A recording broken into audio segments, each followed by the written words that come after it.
আরেকটা প্রজাতি বের হবে, এর নাম ইয়াজুজ আর মাজুজ। নাম শুনেছেন? এই যে এই সূরার মধ্যেই আছে, এই সূরা কাহাফের কথা বললাম না, সূরা কাহাফের পিছনের দিকে আছে ইন্না ইয়াজুজ ওয়া মাজুজ মুফসিদুনা ফিল আরদ। যুলকারনাইন বাদশার কথা পড়বেন, তিনি এই যে দেয়াল নির্মাণ করে দিয়েছিলেন লোহা এবং তামা দিয়ে, মনে আছে, পড়েছেন? আচ্ছা, এই ইয়াজুজ আর মাজুজ যখন বের হবে পৃথিবীর পানি খেয়ে শেষ করে ফেলে দিবে একেবারে। এর এত বেশি হিংস্র হবে যে এদের সাথে লড়াই করার মতো ক্ষমতা কোনো মানুষেরই থাকবে না।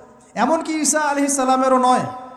ঈসা আলাইহিস সালাম তুর পাহাড়ে চলে যাবেন মুসলিমদেরকে নিয়ে, তুর পাহাড়ের ভিতরে মুসলিমরা সেখানে লুকিয়ে থাকবে, পৃথিবীর মেসাকার অবস্থা হয়ে যাবে, পৃথিবীর পানি খেয়ে শেষ করে ফেলে দিবে হিংস্র প্রজাতি।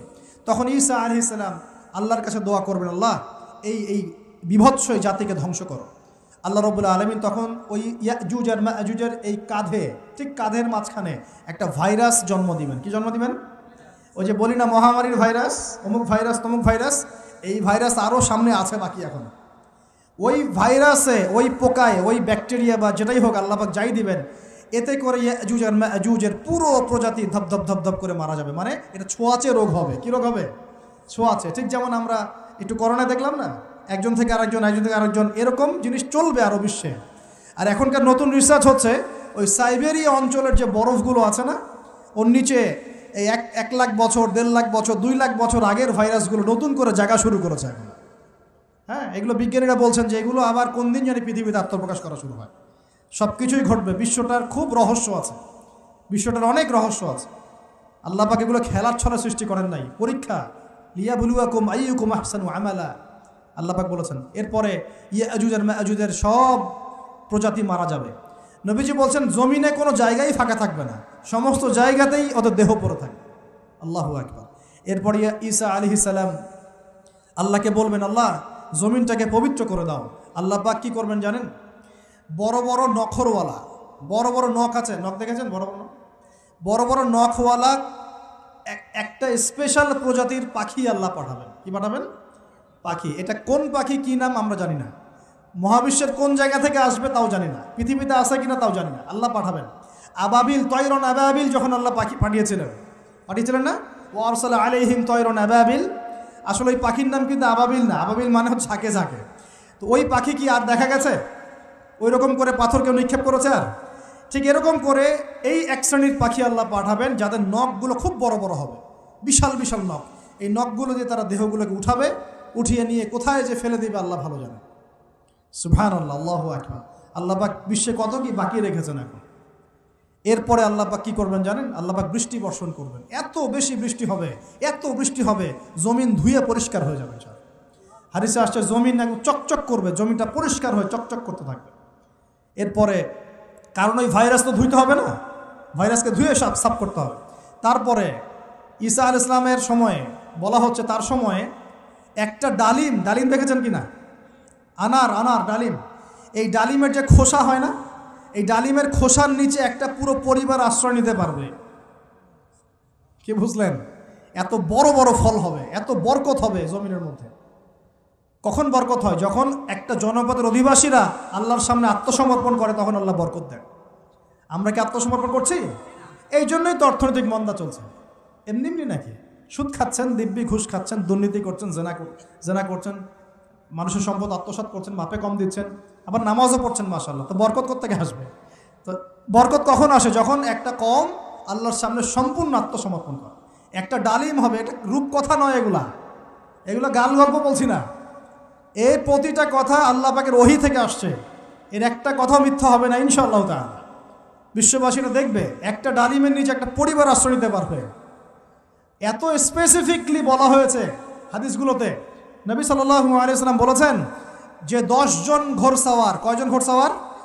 10 জন ঘোড়সাওয়ার বের হবে ইমাম মাহদীর সময়, যারা খোঁজ নিতে যাবে যে দেখি দাজ্জাল বের হয়েছে কিনা। ঘোড়ায় করে খোঁজ নিতে যাবে, দেখি দাজ্জাল বের হয়েছে কিনা। ওই 10, নবীজি বলছেন আমি ওই 10 জনের নামও জানি, ওদের বাবার নামও জানি। সুবহান। এত স্পেসিফিক জ্ঞান দেওয়া হয়েছে আল্লাহর পক্ষ থেকে নবী সাল্লাল্লাহু আলাইহি ওয়াসাল্লামকে। তার হাদিস থেকে বলছি, ডালিমের নিচে পরিবার আশ্রয় নিতে পারবে।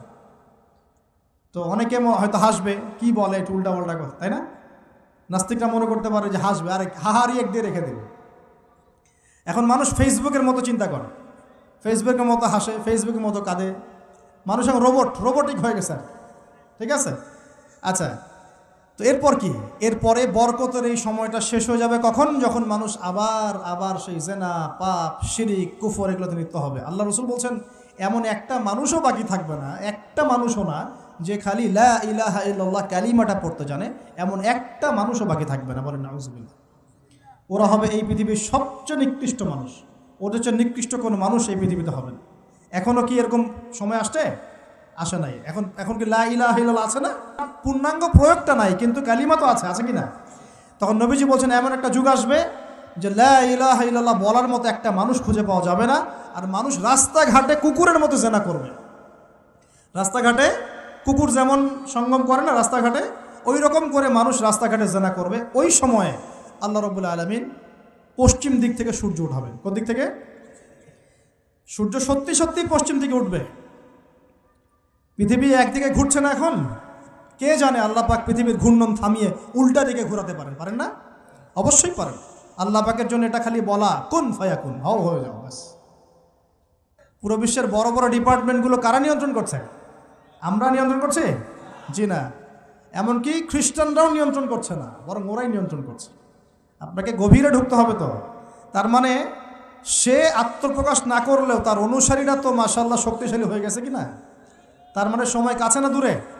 কাছে। এটা বোঝার জন্য কি ভবিষ্যৎবাণী করা লাগে? গণক হওয়া লাগে? জ্যোতিষী হওয়া লাগে? এটা বোঝার জন্য কোরআন সুন্নাহর সাথে শেষ জামানা স্টাডি করলেই হয়। Economics, world affairs, history study করলেই বুঝতে পারেন, হৃদয়ের চোখ খুলে যাবে ইনশাআল্লাহ তাআলা। আল্লাহ পাক বোঝার তৌফিক দান করুন। এখন সে বের হয়ে বিশ্বটাকে শাসন করবে ঠিকই, কিন্তু তার সাথে লড়াই করার ক্ষমতা ওই সময় মুসলিমদের থাকবে না। তখন আল্লাহ পাক পাঠাবেন ওই যে সত্যিকারের মাসিহ ঈসা আলাইহিস সালাম। কাকে পাঠাবেন? তিনি নামবেন সিরিয়ায়। কোন দেশে? সিরিয়ার দামেশকে তিনি নামবেন। দুজন ফেরেশতার কাঁধে ভর দিয়ে, তখন তার চুলগুলো দিয়ে টপ টপ করে মুক্তার মতো পানি ঝরতে থাকবে, এমনটা হাদিসে বলা হয়েছে। সুবহানাল্লাহ, সুবহানাল্লাহ। এত স্পেসিফিকলি হাদিসে বলা হয়েছে এটা হবে, এইটা হবে, ওইটা হবে, একদম স্পেসিফিকলি। তারপরে ঈসা আলাইহিস সালাম তিনি যখন ওই মুসলিমদেরকে পেয়ে যাবেন, তাকে ইমামতি করতে বলা হবে। ঈসা আলাইহিস সালাম বলবেন, না, আমি ইমামতি করতে পারবো না। ইমামতি এই উম্মতের জন্যই করা হয়েছে। বলেন সুবহানাল্লাহ। আমাদের ইমাম ইমামতি করবেন, তিনি পিছনে মুক্তাদি হবেন। একজন নবী মুক্তাদি হবেন আর ইমাম ইমামতি করবে। চিন্তা করতে পারেন?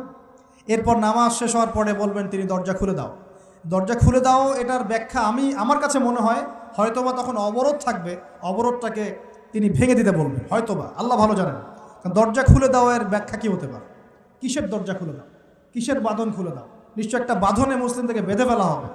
তিনি ওটার বিরুদ্ধে মুসলিমদেরকে ঝাঁপিয়ে পড়তে বলবেন। তখন দাজ্জালের সাথে তার দেখা হবে। কোন দাজ্জাল? সত্যিকারের দাজ্জালের সাথে ঈসা আলাইহিস সালামের দেখা হবে। এবং ঈসা আলাইহিস সালামকে দেখা মাত্রই দাজ্জাল গলতে শুরু করবে। কি করবে? গলতে শুরু। লবণ যেমন গলে যায় না তাপ দিলে, এমন করে গলতে শুরু করবে। এবং ঈসা আলাইহিস সালামের নিঃশ্বাসে আল্লাহ পাক একটা অন্যরকম ক্ষমতা দিবেন। ঈসা আলাইহিস সালামের নিঃশ্বাস যতদূর পর্যন্ত যাবে দাজ্জাল পালাতে থাকবে। তার নিঃশ্বাস গিয়ে দাজ্জালের গায়ে লাগা পরে দাজ্জাল ওইখানেই মারা যাবে। আল্লাহ পাক এই শুধু তাকে নয়, তার সমস্ত অনুসারীদেরকে আল্লাহ পাক সেখানে মেরে ফেলবেন ইনশাআল্লাহ। মুসলিমদের হাতে। কার হাতে? মুসলিমদের হাতে। এটার জায়গাটা মেনশন করা আছে, বাবেলুদ নামক জায়গা। কোন জায়গা? বাবেলুদ। যান গুগল সার্চ করে দেখেন বাবেলুদ কোন জায়গায় আছে। আমি বলে দিব না, দেখেন কোন জায়গায় আছে, কারা ওটা নিয়ন্ত্রণ করছে দেখেন। ওইখানে দাজ্জাল মারা যাবে। মানে সত্যিকারের মাসিহের হাতে মিথ্যা মাসিহ মারা যাবে ইনশাআল্লাহ, ঠিক আছে? এবং তার অনুসারীদের পতন হবে। এরপরে ঈসা আলাইহিস সালাম এই ক্ষমতাটা দখল করবেন এবং সারা বিশ্বে তিনি শান্তি শৃঙ্খলা কায়েম করবেন। একজন ন্যায়পরায়ণ শাসক হবেন ইনশাআল্লাহ তাআলা। এবং তিনি নতুন কোনো শরীয়ত নিয়ে আসবেন না, উম্মতে মুহাম্মাদের শরীয়ত কায়েম থাকবে ইনশাআল্লাহ। এরপরে 40 বছর তিনি রাজত্ব করবেন। কত বছর? 40 বছর। এবং তার বিবাহ শাদীও হবে এবং তার ইন্তেকালও হবে। তাকে দাফন করা হবে নবী মুহাম্মদ সাল্লাল্লাহু আলাইহি ওয়াসাল্লামের ঠিক পাশেই। আল্লাহু আকবার। ঠিক তার পাশেই দাফন করা হবে। এরপরে মানুষ আবারও খারাপ হওয়া শুরু করবে। কেমন খারাপ হবে? ও আচ্ছা, মাঝখানে একটা কথা বলতে ভুলে গেছে। ব্যাস, আমি কয়েকদিন আগে রিপোর্ট দেখেছি, পৃথিবীর নিচে কিন্তু আগুনের স্তর আছে। আচ্ছা, জানেন তো পৃথিবীর নিচে আগ্নেয়গিরিগুলো আছে। পৃথিবীর ভিতরেও একটা ঘূর্ণন হয়। সেই ঘূর্ণনের দিক পরিবর্তন হচ্ছে দিন দিন, এমনটা রিপোর্ট এসেছে। দেখেন, আপনি ইন্টারনেট ঘাটাঘাটি করেন। আর অনেকে রিপোর্ট করছে যে পৃথিবী আগে যে গতিতে ঘুরতো, এখন পৃথিবীর ঘূর্ণন গতি একটু বেড়ে গেছে। দেখেন রিপোর্ট, দেখেন ঘূর্ণন গতি বেড়ে যাওয়ার মানে হচ্ছে টাইম দ্রুত পাস করবে। আর শেষ জামানার হাদিস এটাও আছে, সময় দ্রুত পাস করবে, আছে না? এটা হাদিস আসছে। তো প্রিয় ভাইরা, এই সময়ে মানুষ খারাপ হওয়া শুরু করার পরে এমন খারাপ হবে, আল্লাহর নাম নেওয়ার মতো কোনো মানুষ থাকবে না, আল্লাহ আল্লাহ বলার মতো কোনো মানুষ থাকবে না। তখন পশ্চিম দিক থেকে সূর্য উঠবে। কিভাবে কিয়ামত হবে? নবীজি বলছেন, একজন ব্যক্তি পানি খাওয়ার জন্যে পাত্রটাকে মুখের সামনে নিবে, পানি গিলতে পারবে না, কিয়ামত হয়ে যাবে। নাউযুবিল্লাহ। ইযা ওয়াকাআতিল ওয়াকিআ লাইসা লিওয়াকাআতিহা কাযিবা আল খারিআতু মাল খারিআ ওয়া মা আদরাকা মাল খারিআ, আছে না? আম্মা ইয়াতাসাআলুন আনিন নাবাইল আযীম। কত সূরা আছে কিয়ামত সংক্রান্ত, পড়ে দেখেন। ইযা যুলজিলাতিল আরদু জিলজালাহা ওয়া আখরাজাতিল আরদু আথকালাহা ইযা শামসু কুওয়িরাত ওয়া ইযা নুজুমু কাদারাত। এই সূরাগুলো পড়ে দেখেন। আম্মা পাড়ার শেষ পাড়াটা, যেটা 30তম পাড়া, এর সূরাগুলো পড়ে দেখেন। কিয়ামত চোখে দেখতে পারবেন ইনশাআল্লাহ। সিংহায় ফুঁক দেওয়া হবে। আল্লাহ পাকের ফেরেশতার এত ক্ষমতা আল্লাহ দিয়েছেন, একটা ফুয়ে পুরো মহাবিশ্ব ধ্বংস হয়ে যাবে ইনশাআল্লাহ। চারটাখানি কথা নাকি? দ্বিতীয় ফুৎকারে আবার সবাইকে জীবিত করা হবে। এবং এই যে দুনিয়ার জীবনটা আমরা কাটাচ্ছি, এই 30, 40, 50, 60, 100 বছরের জীবন, এই জীবনের এক একটা হিসেব আল্লাহর সামনে দাঁড়িয়ে সেদিন দেওয়া লাগবে। অতএব এই দুনিয়ার জীবনটাতে প্রস্তুতি গ্রহণ করি, 5 ওয়াক্ত নামাজ পড়ি, যাকাত দেই, কালিমা বোঝার চেষ্টা করি, আল্লাহ তাওহীদ শিখি, জানি, বুঝি, নবীর সুন্নত অনুযায়ী আমল করি, হালাল খাই, পরিবার গড়ি, মানুষকে সৎ কাজে দাওয়াত দেই, অসৎ কাজে নিষেধ করি, ইসলামকে আল্লাহর জমিনে প্রতিষ্ঠা করার চেষ্টা করি। আল্লাহ পাক যা দিয়েছেন, জানমাল, সময়, শ্রম, আল্লাহ পাক যা দিয়েছেন, ক্ষমতা, প্রতিপত্তি, সম্পদ, এগুলোকে আল্লাহর দিনের জন্য ব্যয় করি। ইনশাআল্লাহ দুনিয়া সফল হব, পরকালে সফল হবে ইনশাআল্লাহ আযজা ওয়া জাল। আল্লাহ পাক আমাদের সবাইকে সমকালীন ফিতনাগুলো সম্পর্কে সচেতন থাকার তৌফিক দান করুন, এবং এই রমজান, আসন্ন রমজানে পরিপূর্ণরূপে ইবাদত করার তৌফিক দান করুন, এবং এই ইবাদত এবং শিক্ষাগুলোকে সারা বছর ধরে রাখার তৌফিক দান করুন, এবং জামানা সম্পর্কে সচেতন থেকে আগামী দিনে যা হবে সেভাবে পদক্ষেপ নেওয়ার তৌফিক আল্লাহ পাক দান করুন। আমিন।